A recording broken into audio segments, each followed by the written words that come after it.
আল্লাহর নবী বলেন, একদিন জিবরাইল আমিন আমার কাছে আসলো, মানুষের ছোটতে আমার জড়ায়া ধরে বলল, ইকরা, সুবহানাল্লাহ, পড়ো। আমি পড়তে গেলে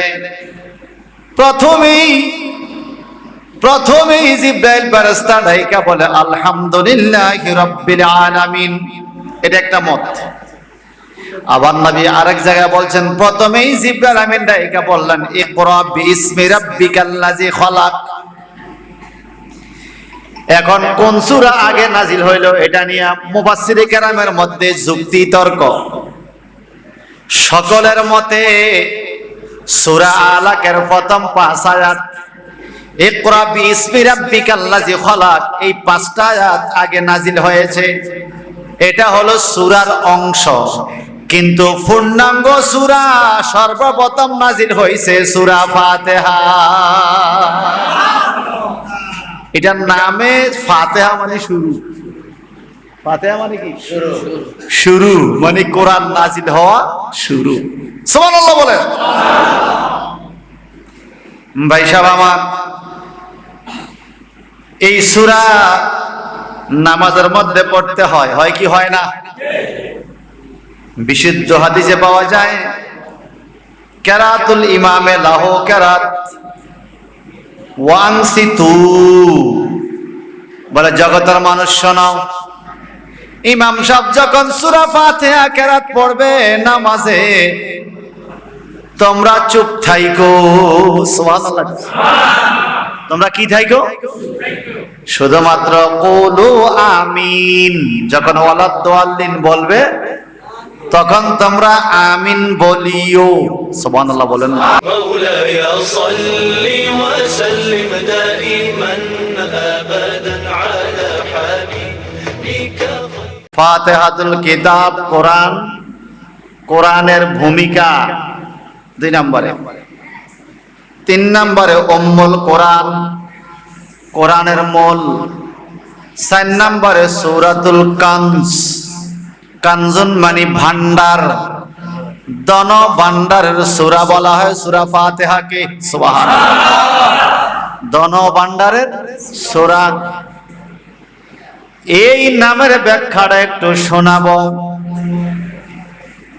ইসলাম জগতের চতুর্থ খলিফা, আমার নবীজির কলিজার টুকরা সাহাবী হযরতে আলী ইবনে আবু তালিব রাদিয়াল্লাহু তাআলা খেলাফত আমলে একজন ফকিরের সাক্ষাৎ পাইলেন।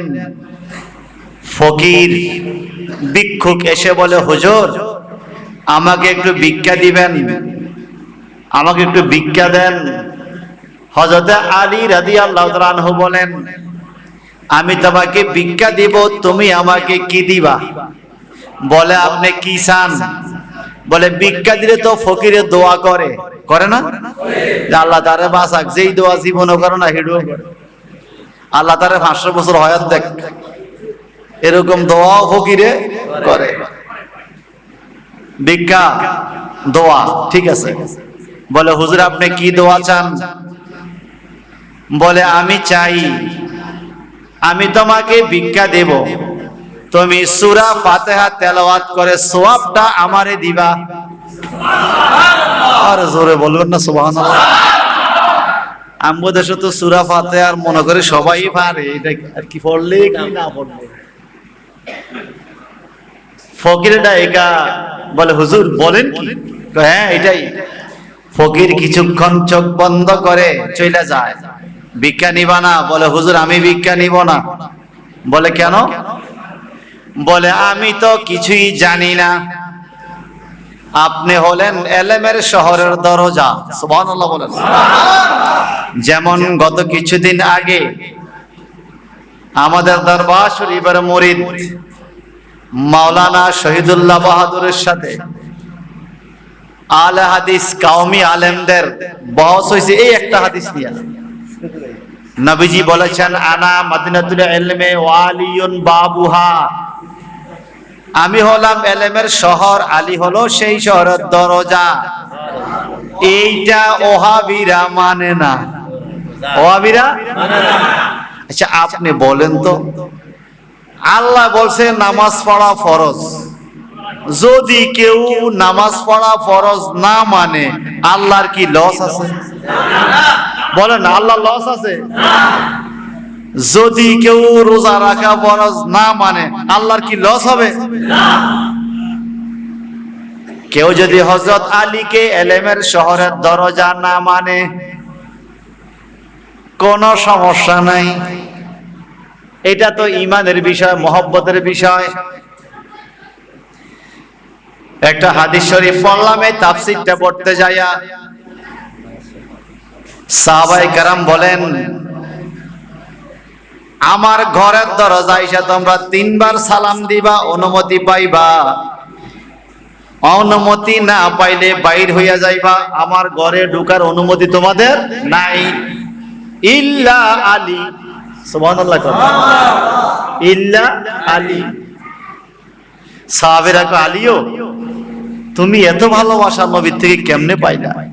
আমাদের যেই কোনো সাহাবীর অনুমতি লাগবে, অনুমতি না পাইলে ফিরে যেতে হবে, নবীর ঘরে ঢুকতে পারবো না। আর তোমারে অনুমতি একবারে দিয়ে দিছে, তুমি যেই কোনো টাইমে ঢুকতে পারবে। সুবহানাল্লাহ বলেন। তুমি যেই কোনো টাইমে ঢুকতে পারবে, অনুমতি অটো। তারপরেও হযরত আলী নবীজির হুজরা শরীফের সামনে আইসা একটু আওয়াজ দিতেন। আমার নবী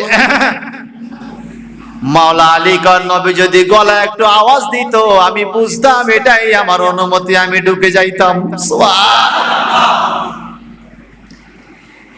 সেই আলীর শানে ওই ভিক্ষুক ডাইকা বলে, আলীও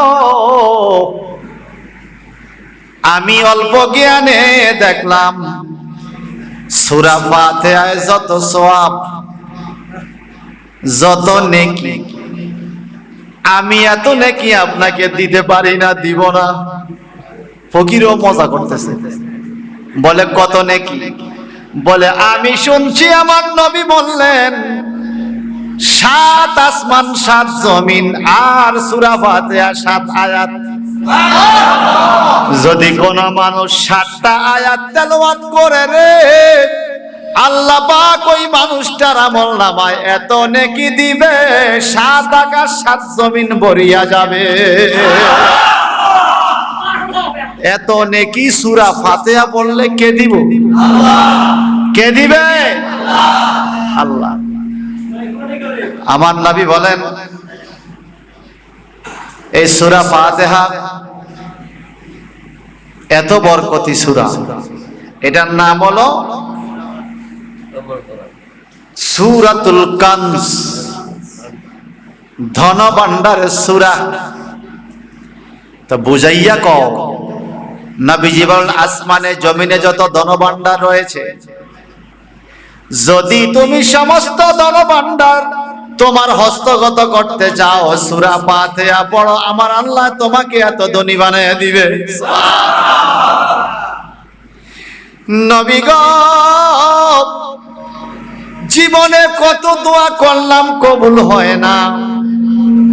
আমার নবী বলেন যদি কোনো মানুষ 100 বার পবিত্র অবস্থায় 100 বার সূরা ফাতিহা পড়া মুনাজাত ধরে, আমার আল্লাহ 100 বার সূরা ফাতিহার পরে এই বান্দা যেই দোয়া করবে আল্লাহ সেই দোয়াই কবুল করবে।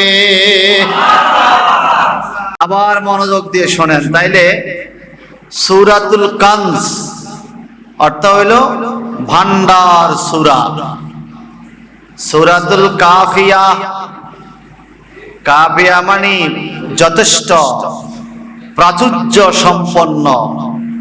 সূরা ফাতিহাকে সূরাতুল কাফিয়া বলে, মানে এই সূরাটা পড়লেই দুনিয়া আখিরাতে শান্তি পাওয়ার জন্য যথেষ্ট। সুবহানাল্লাহ। এবার 7 নম্বরে বলেন শাফিয়া। শাফিয়া মানে আরোগ্যদায়ক। সূরা ফাতিহা বিভিন্ন রোগ ব্যারামের জন্য আরোগ্যদায়ক, শেফা। সুবহানাল্লাহ। শাফিয়া আর শেফা একটা হলো নাম, একটা নাম হলো শাফিয়া, একটা হলো শেফা। শাফিয়া মানে আরোগ্যদায়ক, আর শেফা মানে এটা নিজেই আরোগ্যদায়ক। সুবহানাল্লাহ বলবেন না? এবার সাবই মাসানি অর্থ সপ্ত প্রশংসা, যেটা বারবার তেলাওয়াত করলে আল্লাহ পাক বারবার জবাব দেয়। সুবহানাল্লাহ। সূরা ফাতিহার 7টা আয়াত তেলাওয়াত করলে নামাজে, একটা আয়াত তেলাওয়াত করলে আল্লাহ পাক এই আয়াতের জবাব দেয়। দ্বিতীয় আয়াত তেলাওয়াত করলে দ্বিতীয় আয়াতের জবাব দেয়। তৃতীয় আয়াত তেলাওয়াত করলে তৃতীয় আয়াতের জবাব দেয়। এইভাবে 7টা আয়াত বন্দায় তেলাওয়াত করে আল্লাহ পাক সাথে সাথে 7টা আয়াতের জবাব দিয়ে দেন। এবং এটা কোনো ফেরেশতার মাধ্যমে দেয় না, সরাসরি আল্লাহ দেন। এই সূরার নাম হলো সূরাতুন নূর। নূর মানে আলো, জ্যোতি। সুবহানাল্লাহ বলেন। এই সূরার নাম হলো সূরাতু রুকাইয়া। রুকাইয়া শব্দ অর্থ হলো দোয়ার তাবিজ। দোয়ার তাবিজ বুঝেননি আপনারা? তাবিজ বান্ধনা রোগ বাড়ানোর জন্য বলে সূরা ফাতিহার চাইতে বড় তাবিজ আর নাই। এটা লেখা শরীরে বাঁধা রাখলে আপনি যে কোনো নিয়তে আল্লাহ পাক আপনাকে উদ্ধার করবে। সুবহানাল্লাহ বলেন।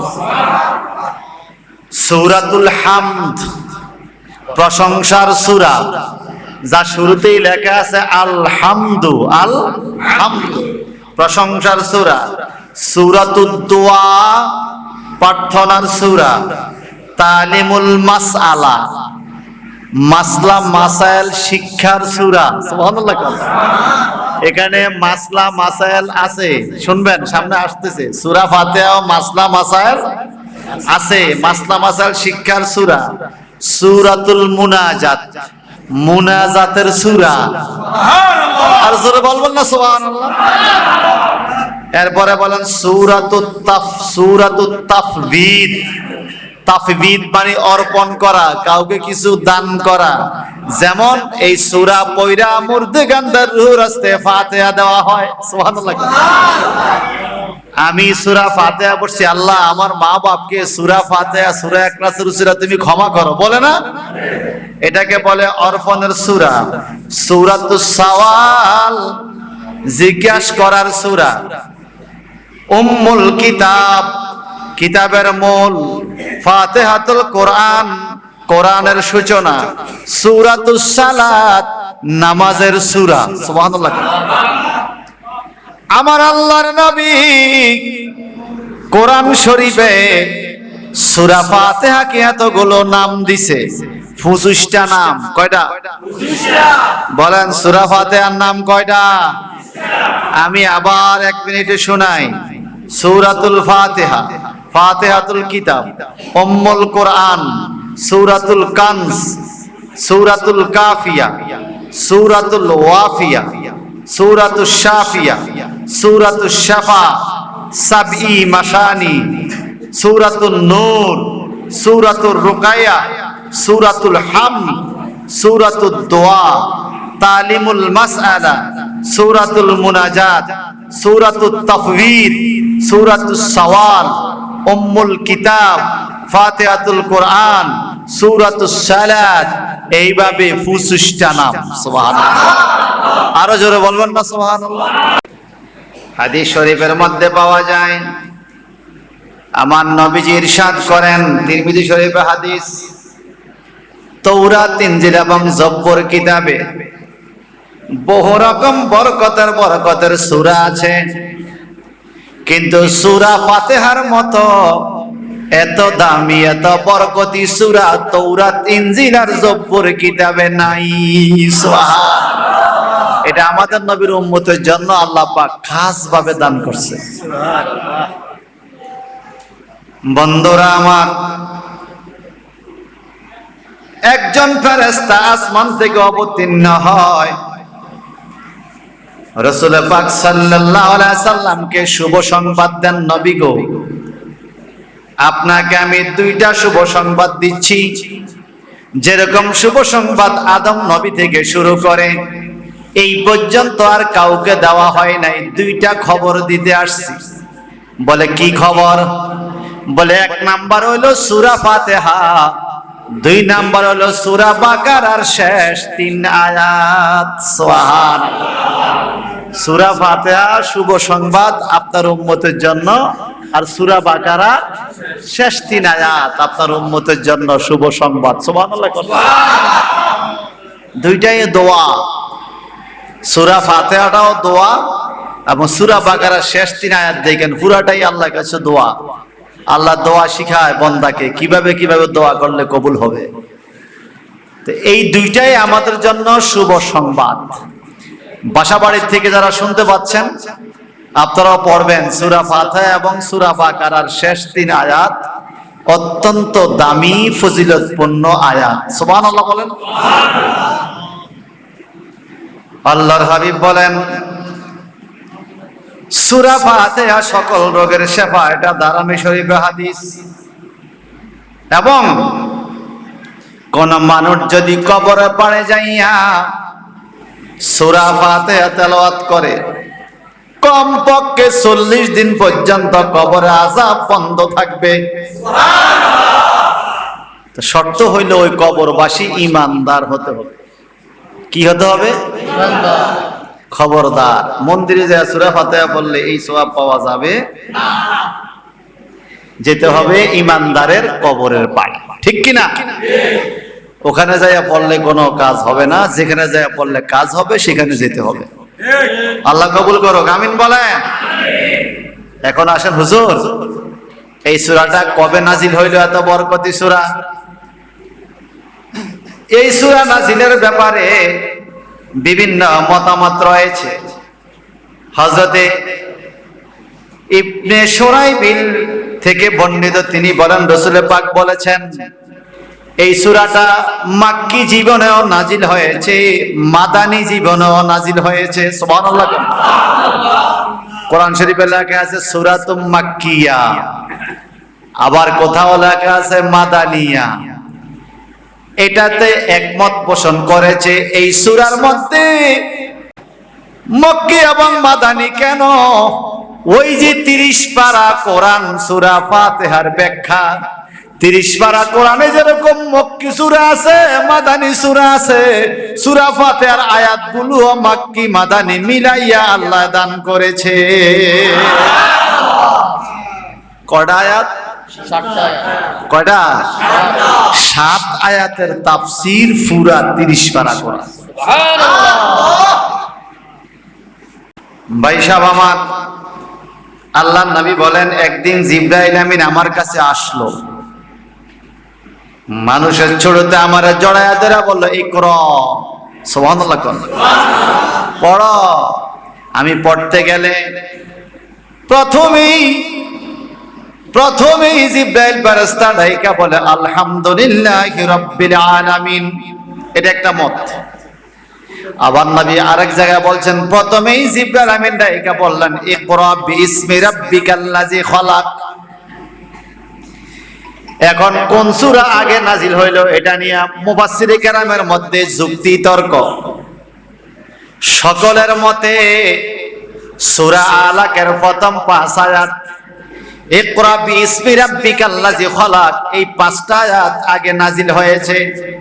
এটা হলো সূরার অংশ, কিন্তু পূর্ণাঙ্গ সূরা সর্বপ্রথম নাজিল হয়েছে সূরা ফাতিহা। এটার নামে ফাতিহা মানে শুরু। ফাতিহা মানে কি? শুরু মানে কোরআন নাজিল হওয়া শুরু। সুবহানাল্লাহ বলেন। ভাই সাহেব আমার, এই সূরা নামাজের মধ্যে পড়তে হয়, হয় কি হয় না? বিশুদ্ধ হাদিসে পাওয়া যায় কেরাতুল ইমামে লাহু কেরাত ওয়ানসিতু, বলে জগতের মানুষ শোনো, ইমাম সাহেব যখন সূরা ফাতিহা কেরাত পড়বে নামাজে তোমরা চুপ থাইকো। সুবহানাল্লাহ। তোমরা কি থাইকো? শুধুমাত্র কুলু আমিন। যখন ওয়ালাদ দাল্লিন বলবে তখন তোমরা আমিন বলিও। সুবহানাল্লাহ বলেন না। দফল্লা গ্রামে কোন বাহাদুর যদি থাকেন, সূরা ফাতিহা ইমামের সাথে পড়তে হবে। এই দলিল যদি আপনার সাথে থাকে, আরো 7 দিন আমি আসবো, দয়া করে দেখাইয়া দিবেন। কিন্তু খবরদার, একটা সুন্নি অধ্যুষিত এলাকায় পেঁচ লাগাইয়েন না, ঠিক কি না? আছে না পেঁচ লাগাইন না? জোরে আমিন কয়। আরে আমরা তখন কইতে পারবো না, নামাজের মধ্যে জোরে বলে, এখানে নাই, আছে। হ্যাঁ, জোরে আমিন বলে, আছে কিনা? আবার সূরা ফাতিহার সাথে সাথে পড়ে, দলিল দেয় কি? আমি কিন্তু শুরুতেই হাদিসটা পড়ছি। ক্বালান নবী সাল্লাল্লাহু আলাইহি ওয়াসাল্লাম লা সালাতা ইল্লা বিফাতিহাতিল কিতাব। আমার নবী ঘোষণা দিয়েছেন সূরা ফাতিহা ছাড়া নামাজ হয় না। কথা তো ঠিক, সুবহানাল্লাহ। সূরা ফাতিহা ছাড়া নামাজ হয় না, এটা কথা ঠিক ননি? এবার আপনারা বলেন, সূরা ফাতিহার সাথে অন্য সূরা না মিলাইলে কি নামাজ হয়নি? এটা তো কোন না সূরা। আমি যদি আজকে এশার নামাজে 4 রাকাতে শুধু সূরা ফাতিহা পড়তাম, নামাজ কি হইতো? প্রথম 2 রাকাতে অন্য কেরাত মিলাইতে হয় কি হয় না?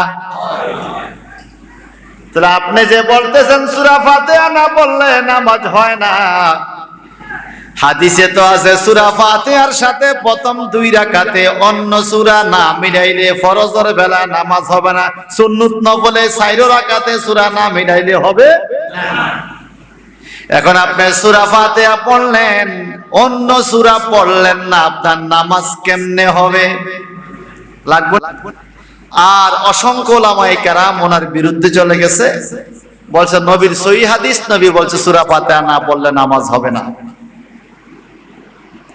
ওনারা ওই পক্ষে। ঠিক আছে, তাহলে বহস হবে। উনি বহুত বুঝাইলেন, বুঝতে চায় না। কি বুঝাইলেন? যে হাদিসের মধ্যে আছে সূরা ফাতিহা না পড়লে নামাজ হয় না, এটা কথা ঠিক যখন একা একা নামাজ পড়বে। জামাত ছাড়া একা একা যখন নামাজ পড়বে, তখন প্রত্যেক রাকাতে সূরা ফাতিহা নিজে নিজে পড়তে হবে, ঠিক কি না? কিন্তু যখন আপনি জামাতের সাথে আদায় করবেন, তখন আপনি সূরা ফাতিহা পড়া লাগবে না, ইমাম সাহেব পড়লেই হয়ে যাবে। সুবহানাল্লাহ। এখন বিষয়টা কি? ইমামে আজম আবু হানিফা রাদিয়াল্লাহু তাআলা এটা বুঝাইয়া দিলেন, কিন্তু বুঝে আসে না। আমাদের দেশে কিছু মাথা ভাঙ্গা পণ্ডিত আছে, কোরআন দেখাইয়া দিল বুঝতে চায় না, হাদিস দেখাইয়া দিল বুঝতে চায় না। আছে না? আছে কিনা? সব পড়তে হবে আর হবে না, এটা নিয়ে বহস। ইমামে আজম একদিকে একজন দাঁড়াইলেন, ওই দিকে অনেকগুলো আলেম ওলামা দাঁড়াইলেন। ওনারা সবাই কথা বলতেছে যে সূরা ফাতিহা পড়তে হবে, না পড়লে হবে না, এই দলিল বিভিন্ন দলিল দিচ্ছে। ইমামে আজম একা। ইমামে আজম হাত তুলে বললেন, ভাই আমরা ঝগড়া চাই না, আমরা শান্তি চাই। আপনারাও দলিল বলছেন নবীর হাদিস, আমিও দলিল বলছি নবীর হাদিস, ঠিক কি না? তো আসেন না আমরা সবাই কথা না বলে একজন বলি। আমি তো একজন, আপনারা সবাই কথা বললে বিশৃঙ্খলা হয়। আপনারা একজন লোক নিয়োগ করেন নেতা, ওনার কথাই আপনাদের কথা, এটা আপনারা বলেন। সবাই মিলে একজনকে নিয়োগ দিল, একজন মুরব্বী হুজুর, আপনি যান, আপনার কথাই আমাদের কথা, আপনার কথার বাইরে আমরা কিছু আর বলবো না। আপনি যেটা বলবেন ওটাই আমাদের কথা, আপনি যেটা মানবেন ওটাই আমাদের কথা, আপনি যেটা শুনবেন ওটাই আমাদের শোনা, আপনি যান। ওনাদের প্রতিনিধি যখন সামনে আসলো, ইমামে আজম বহস করবে সামনাসামনি, বলে হুজুর আপনি একা? বলে হ্যাঁ একা। বলে আপনারা সবাইকে ওনাকে মানেন? মানি। ওনার কথা আপনাদের কথা? বলে জি। ওনার শোনা আপনাদের শোনা? বলে জি। ওনার মানা আপনাদের মানা? বলে জি। বলে আমার বহস শেষ। বলে কেমনে? বলে আপনাদের সবার কথা যদি ওনার কথা দ্বারা বাইর হয়, মসজিদের সকল মুসল্লির কথা ইমামের কথা দ্বারা আদায় হয়। আল্লাহু আকবার, আল্লাহ।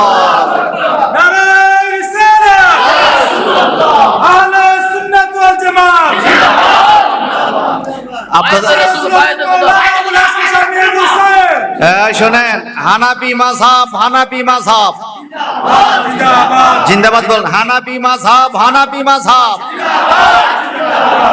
এখন স্লোগানের মধ্যে আমি এটাও লাগাই। আগে এটা প্রয়োজন ছিল না, সবাই মাযহাব মানত। এখন দুষ্কৃতিকারী ঢুকছে, এইটা মানাইতে হবে। হানাফি মাযহাব, হানাফি মাযহাব। এখন আমাদের ইমামে আজম আবু হানিফা রাদিয়াল্লাহু আনহু কি বলছেন? যে আপনাদের কথা ইমামের কথা, তো আল্লাহর কাছে মুসল্লিদের কথা ইমামের কথা। সুবহানাল্লাহ বলেন না? এই মাথা নিচে করে গেছে গা, আর একটা কথা বলেন। ভাই সাহেব আমার, এই জন্য সূরা ফাতিহা একা একা নামাজ পড়লে সূরা ফাতিহা পড়া ওয়াজিব লাগবেই, না হলে নামাজ হবে না। আর যদি আপনি ইমামের পিছনে পড়েন, তাহলে আপনি সূরা ফাতিহা পড়ার কোনো প্রয়োজন নাই, কোনো প্রয়োজন নাই। এরপরে যদি ফেস লাগান, এরপরে যদি আপনি না বুঝেন, আমি বলবো আপনি বুঝার লোকের কাছে যান। আপনি পড়াশোনা করেন, দলিল 2-3 রকমের থাকে। যেই দলিলটা বেস্ট, সবচাইতে বেশি গ্রহণযোগ্য, ওইটা হইল মুসল্লিরা ইমামের কেরাতের সময় চুপ করে থাকবে। এখন জোরে জোরে আমিন বলা একটা বিষয় আসছে না? জোরে আমিন বলে। মেশকাতুল মাসাবিতে হাদিস শরীফ আছে, সহিহ হাদিস। আমার নবী বলেন, নামাজের মধ্যে ইমাম সাহেব যখন ওয়ালাদ-দাল্লিন বলবে, তখন ফেরেশতারা আমিন বলে। সুবহানাল্লাহ। ফেরেশতারা কি বলে? আমিন। সাহাবীরা কয়, হুজুর আমরা কি করব? বলে ফেরেশতারা যেইভাবে আমিন বলে তোমরাও সেইভাবে বলিও। তা আমরা আমিন বলি না? আচ্ছা এইবার আসেন, ফেরেশতারা কিভাবে আমিন বলে আমরা কি শুনছি? তাহলে বোঝা গেল আমরাও এইভাবে বলবো যেন কেউ না শুনে। এবার বুঝছেন নি কথা? আমার নবী বলছেন ফেরেশতারা যেইভাবে আমিন বলে তোমরাও সেইভাবে আমিন বলো। অর্থাৎ ফেরেশতারা সুফে সুফে আমিন বলে, তোমরাও সুফে সুফে আমিন বলিও। এখন জোরে আমিন, এটাও হাদিস শরীফে আছে। মনে রাখবেন, কোরআন শরীফ যেরকম নাজিলের কিছু কারণ আছে, বিভিন্ন সময় হাদিস শরীফের ভিন্ন রকম মতামতেরও কিছু কারণ আছে আছে। নবীজি নিজেই বলছেন, লা তাস্তাকবিরুল কিবলাতা ওয়ালা তাস্তাদবিরুহা। তোমরা পায়খানা প্রস্রাবের ঘরে যাইয়া কিবলাকে সামনে দিয়া বসিও না, কিবলাকে পিছ দিয়াও বসিও। আবার সাহাবায়ে কেরাম বলেন, আমরা নিজেরাই দেখছি আমার নবীকে, নবীজি কিবলাকে পিছ দিয়ে প্রস্রাব করতে বসছে। তো নবী নিজেই বললেন তোমরা কিবলাকে পিছ দিয়া বসো না, নবী আবার নিজেই বসলেন। এটারও কোনো কারণ আছে কিনা? কারণটা কি হতে পারে বলেন তো? অনেকে ব্যাখ্যা করেছেন, কিবলার বিপরীত দিকে ডানে বামে নবী যদি মুখ কইরা বা ফিট কইরা বসে, ওই দুই দিকে মানুষ আছে, লোকজন আছে, লোকজনের চলাফেরা, এখানে মান সম্মানের বিষয়, লজ্জার বিষয় থাকতে পারে না? এই জন্য নবী এইভাবে বসছে। আবার বিশেষ ব্যাখ্যা হলো, উম্মতে মুহাম্মদীর শরিয়ত আর আমার নবীর চলাফেরা একসাথ করা যাবে না, কারণ উম্মতে মুহাম্মদী ভোর রাত্রেও খায়, সেহরির টাইমও খায়, এরপরে রোজা রাখে। আমার নবী টানা 3 দিন 4 দিন না খাইয়া রোজা রাখে। নবী আপনি কেমনে পারেন? আমার নবী কয় আমারে আমার আল্লাহ খাওয়া। নবীর সাথে আমরা চলতে গেলে আমরা চলতে পারবো না, আমাদের চলা সম্ভব নয়। নবীজি একদিন সালাতুল খাউফ, ভয়ের নামাজ পড়াইতেছে। নামাজের মধ্যে হঠাৎ করে এভাবে আকাশের দিকে কি জানি ধরতে চাইলেন, কি জানি ধরলেন নামাজ। আছে ইমাম সাহেব এরকম করলে আপনারা জিগাইবেন না পরে? হুজুর নামাজের মধ্যে কি মশানি ধরলেন নাকি জিগাই মনে আমরা? নামাজের পরে সাহাবীরা বলে হুজুর নামাজ অবস্থা ডান হাত দিয়া কি ধরতে চাইলেন উপরের দিকে? আমার নবী বলে আমি নামাজ পড়ছি তোমাদের সামনে, আমার নজর গেছে জান্নাতে। আর জোরে কইতেন না সুবহানাল্লাহ? আর আমরা নামাজ পড়ি মসজিদে, নজর যায় দোকানে। দোকানে আমরা নামাজ পড়ি মসজিদে, নজর যায় দোকানে। আমার নবী নামাজ পড়ছে মসজিদে, নজর গেছে বেহেশতে। সুবহানাল্লাহ। তারপরে নবী কয় আমি নামাজরত অবস্থায় জান্নাতের ফল দেখছি, এক একটা আঙ্গুরের ফল দেখছি। আমি একটা আঙ্গুরের ছড়া ধরতে চাইছিলাম। সুবহানাল্লাহ। নামাজ অবস্থায় এই জন্য ধরি নাই। হুজুর কত বড়? নবীজি বলে ওই একটা জান্নাতের একটা আঙ্গুরের ছড়া যদি আনতাম রে, একটা আঙ্গুরের থোকনা যদি আনতাম, কিয়ামত পর্যন্ত চিনিনচান সবাই খায়া এই একটা ছড়ার আঙ্গুর শেষ করতে পারত না। তাহলে আমার নবীর নামাজ আর আঙ্গুর নামাজ বেশ কম আছে। আমরা তো মাঝে মাঝে নোয়াজ নোয়াজ বুঝেননি? নোয়াজ, নোয়াজ নোয়াজ নামাজ আর নোয়াজ বেশ কম আছে। নামাজ হতে হবে হুজুরি কালবে, দিল মন সব দিয়ে নামাজ, ঠিক কি না? আমাদের কাল তো হুজুরি কালবের মধ্যে নাই। আমার নামাজের মধ্যে বিভিন্ন কথা মনে করি, আছে না? আমার নবী কি ধরতে চাইছে? জান্নাতের আঙ্গুর ছড়া আনে নাই। যদি আনতো নবী বলে কিয়ামত পর্যন্ত সবাই খাইলেও শেষ হতো না, একটা ছড়ার মধ্যে আল্লাহ যা রাখছে। এই বেহেশত পাওয়ার ইচ্ছা আসেনি? বলেন না? এটা কি নামাজ পড়া না নোয়াজ পড়া? নামাজ পড়া। নামাজ নোয়াজ না, নামাজ। রুকুর মতো রুকু, সিজদার মতো সিজদা, পরিশুদ্ধভাবে সূরা কেরাত তেলাওয়াত করা, তাসবিহগুলো বিশুদ্ধভাবে আদায় করা, নামাজ আনতে আল্লাহর দিকে হাত তুলে ভয়, আল্লাহর ভয় অন্তরে রেখে পাওয়ার আশায় মুনাজাত করা, এটা কয়জনে পারে? আমরা তো যদিও নামাজটা পড়ি, মুনাজাত দেওয়ার সময় আমাকে ধায় না, ঠিক কি না? আজকে আমি পরীক্ষার খাতা দিতে গেলাম, তো লাল কালি দিয়ে কিছু তরকিব তাহাকিকে ভুল করছে, এটি ঠিক করলাম। তো ক্লাসের মধ্যে 8-10টা খাতা ঠিক করলাম, একটা খাতা সে 1 পৃষ্ঠা লেখছে আর লেখে নাই। তা আমি বললাম এত কি কাজ তোমার? তুমি 3 ঘন্টা বসি হলে 1 পৃষ্ঠা লেখছো, কোথায় চলে গেছো? কি কাজ? আরে বাপরে, এমনি কইছি বাপরে, যদি দিন যা 50 ঘন্টা হইতো তাইলে মনে হয় তুই 2-3 ঘন্টা সুযোগ পাইতি পড়ার লাইয়া, কারণ তোর কত কাম। তুই তো 24 ঘন্টা দিনে তোর কাম করে কুলাস না, পড়বি কোন সময়? দিনটা ছোট হয়ে গেছে তোর। এখন আমগো ছেলেবেলে এমন হইতো, কথা কর না, হে তার কত কাম, কামের শেষ নাই। 23 ঘন্টা শেষ হয়ে যায় কাম করতে করতে, বই ধরার সময় তার হয় না।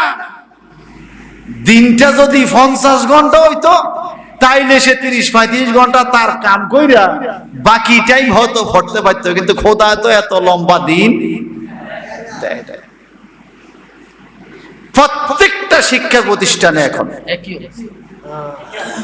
প্রত্যেকটা ঘরে ঘরে বাচ্চারা বই ধরে না, যদিও পরে ফরজ করে এতে বইছে যায় মুখ দি কোনো আওয়াজ আপনারা বলেন না, বাস্তব বলেন না। আমরা যে আগে পড়তাম এই ঘরে পড়লে মায় কইতে ওই এই ঘরে তোর ভাই কিরম জোরে পড়ে তুই জোরে পড়, তো এই ঘরে শাশুড়ি ফুরানলে আই জোরে পড়তাম, আবার এইতে আসতে পারলে এই ঘরে ওই কি জোরে পড়ে জোরে পড়, কারণ জোরে পড়ার একটা গুরুত্ব আছে, কানে আওয়াজ আসে, মনোযোগ থাকে, তাড়াতাড়ি মুখস্থ হয়। আর এখন যে ফড়ে বলা হয়নি, ঠোঁটও লড়ে না, হয়তো সাইটা বইবি কিসি ফড়ে খোদায় জানে। বাস্তব কিনা বলেন না, বাস্তব না? যার জন্য কোয়ান্টিটি আছে বাট কোয়ালিটি নেই। কোয়ান্টিটি আছে, কোয়ালিটি নাই। কোয়ান্টিটি মানে ফাস্ট তো করতেছে অ্যাভেলেবেল, কিন্তু কোয়ালিটি নাই। আগে মেট্রিকে 3rd ডিভিশন পাওয়া লোকটাও থ্রুলি ইংলিশে কথা বলতো, আর এখন গোল্ডেন এ প্লাস পাওয়া ছেলে, গোল্ডেন এ প্লাস পাওয়া ছেলে দুই একটা ছোট ট্রান্সলেশনও পারে না। আমি এক ছেলেকে জিজ্ঞাসা করছি গোল্ডেন এ প্লাস পাওয়া, তুমি বলো তো বাবা, আমার বাবার একটি গরু আছে, এটা ইংরেজি কি হবে? সে যেটা বলছে এটা আর বলতে পারতাম, সে বলেই ফেলছে my father is a cow. নাজুবিল্লাহ কইতেন না, এটা অর্থ হলো আমার বাবা একটা গরু। তাই বললাম ঠিকই আছে, তুই তো গোল্ডেন এ প্লাস পাবি, তোর ভুল হয় নাই তো, তুই গোল্ডেন এ প্লাস পাইয়া যাত্রা তোর বাপের গরু বানাইছিস। নাজুবিল্লাহ বলবেন না? আমাদের আগে স্কুলে কলেজে মাদ্রাসায় প্রত্যেকটা স্টুডেন্টের পরীক্ষার মধ্যে 5 নাম্বার 10 নাম্বার ট্রান্সলেশন থাকতো, থাকতো না? এখন এগুলো নাই, সিলেবাসের আয় নাই, বাচ্চারা শিখবো কোত্থেকে? যার জন্য আমরাও বিপদে আছি, শিক্ষা ডিপার্টমেন্টও বিপদে আছে। ভাই সাহেব, যাক আমরা সেদিকে যাই না। প্রত্যেকটা সূরা নাজিলের পিছনে কারণ আছে, প্রত্যেকটা হাদিস বলার পিছনেও নবীর কোনো না কোনো কারণ আছে, আছে কিনা? আছে কিনা? আছে। তো আস্তে আর জোরে আমিনের কথাটা বলে আমি আয়াতের শুরুতে যাব। চিৎকার দিয়ে কর না মারহাবা। আমার নবীজি একদিন মসজিদে নামাজ পড়াইতেছেন, সালাম ফিরাইবার পরে দেখে মুসল্লি একজনও নাই। মুসল্লি হায় রে, আমি এতক্ষণ কার ইমাম ছিলাম, সব মুসল্লি চলে গেছে। ইসলামের প্রাথমিক যুগে নামাজের নিয়ত করার পরে বিনা কারণে নামাজ ভাঙ্গা যাওয়া যাবে না, এটা একটু কড়াকড়িটা কম ছিল। কড়াকড়িটা প্রথম একটু শিথিল ছিল, তারপরও মানুষ নামাজে আসুক। আমার নবী আমার আল্লাহকে বললেন, আল্লাহ কার ইমামতি করলাম, মুসল্লি গেছে গা নামাজ অর্ধেক পয়রা। এইবার আমার আল্লাহ বয়ান দিলেন, নবীজি এই মুসল্লিদেরকে ধরে রাখতে হলে আপনার একটা কৌশল অবলম্বন করতে হবে। কি কৌশল? বলে আপনি বলে দেন সূরা ফাতিহা পড়ার পরে যখন ওয়ালাদ-দাল্লিন বলবে, আপনার মুসল্লিরা যেন জোরে আমিন বলে। সুবহানাল্লাহ। যখন জোরে আমিন বলবে তখন আপনি বুঝবেন আমার মুসল্লি আছে। তো প্রথম রাকাতে আমিন বলতে হবে, দ্বিতীয় রাকাতে বলতে হবে, 4 রাকাতে তো আমিন বলা লাগে, দ্বিতীয় রাকাতে আমিন বলা লাগে। তো সূরা ফাতিহা পড়লে আমিন বলতে হবে। মুসল্লিরা আমিন বলার জন্য নবীজিকে বুঝাইতে হইলেও থাকতে হইব। কথা বুঝেন নাই? এইবার আল্লাহু আকবার, ওয়ালাদ-দাল্লিন, পিছে থেকে আওয়াজ আসছে আমিন। এবার নবী বুঝছে আমার মুসল্লি আছে। সুবহানাল্লাহ বলবেন না? এখন সামনে কেরাত পড়াইলেন, নামাজ শেষ করলেন। এইভাবে যখন কিছুদিন পড়লেন, যখন নামাজ ভঙ্গের কারণগুলো নবী বুঝিয়ে দিলেন, কি কি কাজ করলে নামাজ ভঙ্গ হয়, কি কি কাজ করলে নামাজ ভেঙে যাবে। এগুলো যখন সাহাবাদের অন্তরে গেঁথে গেল যে এই কাজগুলো করলে নামাজ ভেঙ্গে যাবে, সাহাবারা যখন বুঝতে পারলেন নামাজ কি জিনিস, সালাম ফিরাইবার আগে নামাজ ছেড়ে যাওয়া যাবে না। ইমাম সাহেব সালাম ফিরাইবার আগে কোন মুসল্লি ওযু থাকলে ওযু ভাঙা গেলে যেতে পারবে। ইমাম সাহেব নামাজ পড়ছে, মুসল্লির ওযু ভাঙছে, সে ওযু করে আইসা বাকি নামাজে শরীক হতে পারবে। কিন্তু ইমাম সাহেবের ওযু ভাঙছে, ইমাম সাহেব আরেকজনকে দায়িত্ব দিয়ে সরে যাবে। কথা বুঝছেন? এই জন্য ইমাম সাহেবের পিছনে একজন নামাজ জানানোওয়ালা ব্যক্তি দাঁড়াইতে হয়। সবাই যদি একটু পণ্ডিতি মনে করে ইমাম সাহেবের পিছনে দাঁড়ান, আর জীবনে যদি একবার এই ঝামেলায় পড়েন তো কিন্তু বিপদ আছে। কি আছে? কারণ বাকি নামাজ আপনি শেষ করা লাগবে, আপনার তো নামাজের নিয়ম জানতে হবে, ঠিক না? আমি একবার এক ইমাম সাহেবের এই ফতুয়া দিয়ে যেই বিপদে পড়ছি। হাবের সাহেব হুজুরে আল্লাহু আকবার নামাজে দাঁড়াইছে, মুসল্লি একজন সাথে। তো একজন হইলে ডান পাশে, একটু ডান পাশে পিছনে হালকা পিছনে দাঁড়াইলে একজন হয়ে যায়। আর দুইজন হইলে ইমাম সাহেব কই দাঁড়াইবো? সামনে, মুসল্লি দুইজন পিছে। এটা হলো নিয়ম, ঠিক না? একজন হইলে ইমাম সাহেব একটু সামনে, মুসল্লিটা ডান পাশে রাখবে। যদি নামাজ চলা অবস্থায় আরেকজন মুসল্লি আসে, তাহলে প্রথম দায়িত্ব হবে নতুন মুসল্লি এই মুসল্লিকে টান দিয়ে পিছলে হয়ে যাবে। যদি উনি এটা না বুঝে, তাহলে পুরান মুসল্লি নিজে নিজে টের পাইলে পিছে চলে আসবে। যদি এটাও না বুঝে, তাহলে ইমাম সাহেবকে পিছন থেকে মুসল্লি ধাক্কা দিব যে আপনি সামনের দিকে যান। কথা বুঝেন না? এখন যে ব্যক্তি নতুন মুসল্লি, উনি কিন্তু নিয়ম বুঝে। উনি প্রথমে আইসা এই লোকের টাইম দেয়, এত লড়ে না। ডাইন পাশের মুসল্লি লড়ে না, হাতের মতো দাঁড়ায় দিছে। কতন ইমাম সাহেবরা ধাক্কাইলো, হ্যাঁ তো সামনে যাক। এইভাবে নামাজ শেষ করলো বেটা ভাষা দাঁড়াইয়া। নামাজের পরে ইমাম সাহেব আর মুসল্লি দুইজনে মিলিয়ে বেড়া দিচ্ছে। আপনি বড় মুসল্লি হয়ে গেছেন, আপনি বেশি জানেন, আপনি বেশি বুঝেন। হ্যাঁ, আপনি ধাক্কা ধাক্কি করলেন নামাজ। আরে বাজারে ধাক্কা ধাক্কি কি করলাম? নিয়ম হইলো পরে মুসল্লি আসলে ইমাম সাহেব সামনে যাবে, নইলে এই মুসল্লি ফিজে আছে ও নামি এতারে টানিয়েও আসে না, ইমামও সামনে যায় না। কোন বিপদে পড়লাম? আপনি জানেন না বৃদ্ধ আঙ্গুল লড়লে যে নামাজ হয় না? খাইছে রে, এতে কোন ফতুয়া কোন জায়গা লাগাইছে? বৃদ্ধ আঙ্গুল লড়লে এতে এইটা জানে, বৃদ্ধ আঙ্গুল লড়লে নামাজ হয় না, এতে এইটা জানি না। ইমামও সামনে আগে না, মুসল্লিও পিছে। এখন আপনারা বলেন, বিশেষ প্রয়োজনে বৃদ্ধাঙ্গুলি কেন আপনি নামাজে হাঁটতেও পারবেন? বিশেষ প্রয়োজনে নামাজে হাঁটতেও পারবেন। আমার নবীজি নামাজে আসছে, আবু বকর সিদ্দিক রাদিয়াল্লাহু তাআলা নিজের জায়গা থেকে হাইটে পিছে চলে আসছে। সাহাবায়ে কেরাম হাইটা নবীজিকে জায়গা দিয়েছে। যেদিন কিবলা পরিবর্তন হয়েছে, আমার নবী সামনে, মুসল্লিরা পিছে। আল্লাহ বললেন কাবা পরিবর্তন হয়ে গেছে, চেহারা ঘুরান। এবার আমার নবী চেহারা ঘুরালেন দক্ষিণ দিকে, মুসল্লি সব সামনে, ইমাম সাহেব পিছে। সুবহানাল্লাহ বলবেন না? মুসল্লি সামনে, ইমাম পিছে। আপনারা বলেন ইমাম কি সামনে থাকে না পিছে থাকে? সামনে। এখন ওই দিন মুসল্লি সব সামনে, ইমাম সব পিছে। আমার নবী নামাজ পড়তেছে বাইতুল মুকাদ্দাসের দিকে, ফিরা উত্তর দিকে।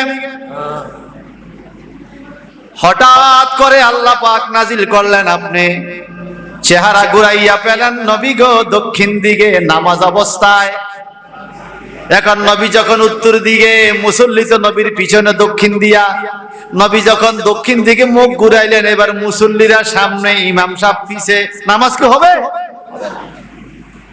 এবার মুসল্লিরা হাইটা হাইটা ইমামের পিছে আসতেছে। আরো মজার বিষয় হলো, ওই দিন জামাতে মহিলা ছিল, পুরুষ ছিল। তো নিয়ম হলো প্রথম কাতারে পুরুষ দাঁড়াবে, এরপরে কাতারে বাচ্চারা দাঁড়াবে, এরপরে কাতারে হিজড়ারা দাঁড়াবে, এরপরে কাতারে মহিলারা দাঁড়াবে, এটা হলো কাতারের সিস্টেম।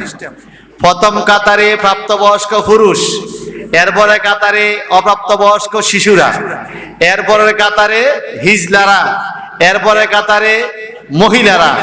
নবী যখন ঘুরাইছে এবার মহিলা কাতার সামনে, মহিলা কাতার পুরুষ কাতার পিছে, পুরা মানে পুরা জমাটটাই। এখন সাহাবীরা এভাবে নিয়ত ধরে রাখি হাঁটি হাঁটি কাতার ঠিক করতেছে। এবার বলেন বিশেষ প্রয়োজনে নামাজে হাঁটাও যায়, কথা কোন ঠিক কিনা? বিশেষ প্রয়োজন। এখন আপনি বৃদ্ধাঙ্গুল লড়া যায় না, এই মশলা লই যদি বসে থাকেন তাহলে কি এই জামাত আদায় হবে? হবে না। এই জন্য বাজান আমার নবীর প্রত্যেকটা হাদিসের কারণ আছে, কোন কারণে নবীজি কোন মাসালা বলছেন।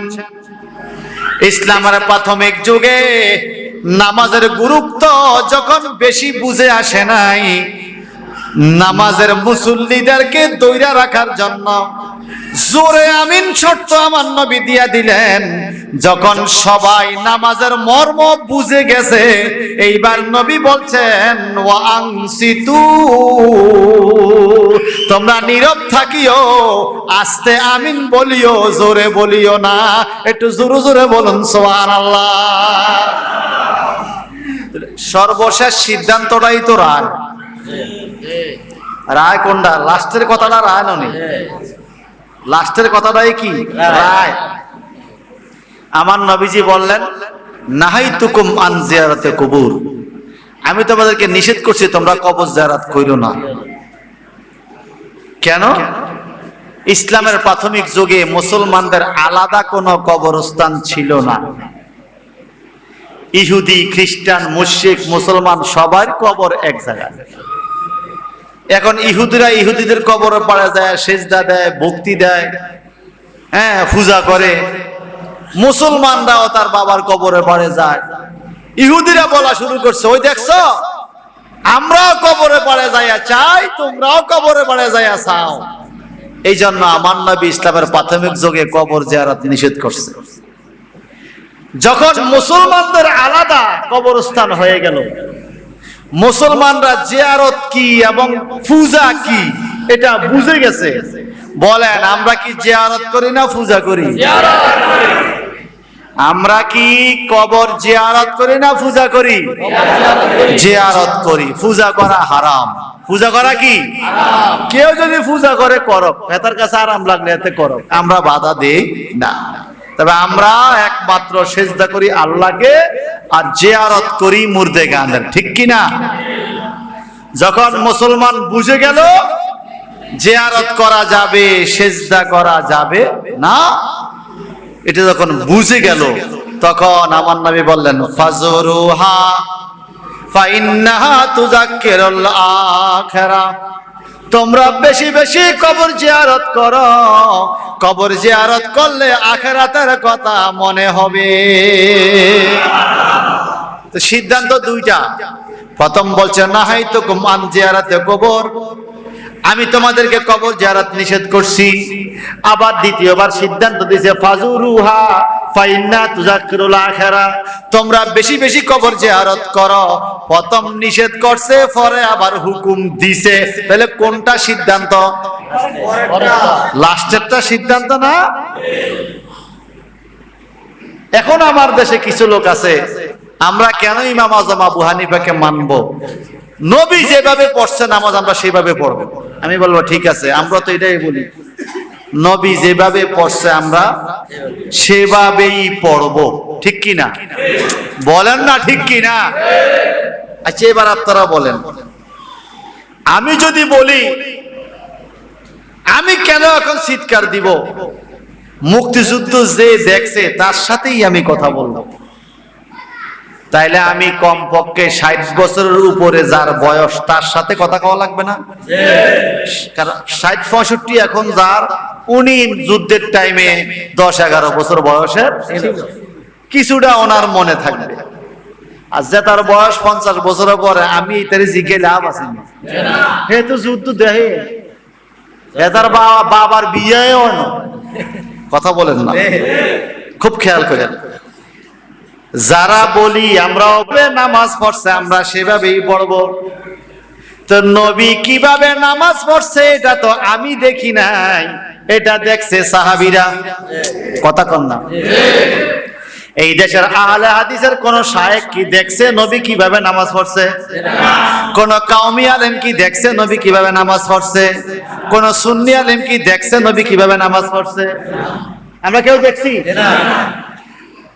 দেখছে কারা বলেন না? নবীর সাহাবীরা।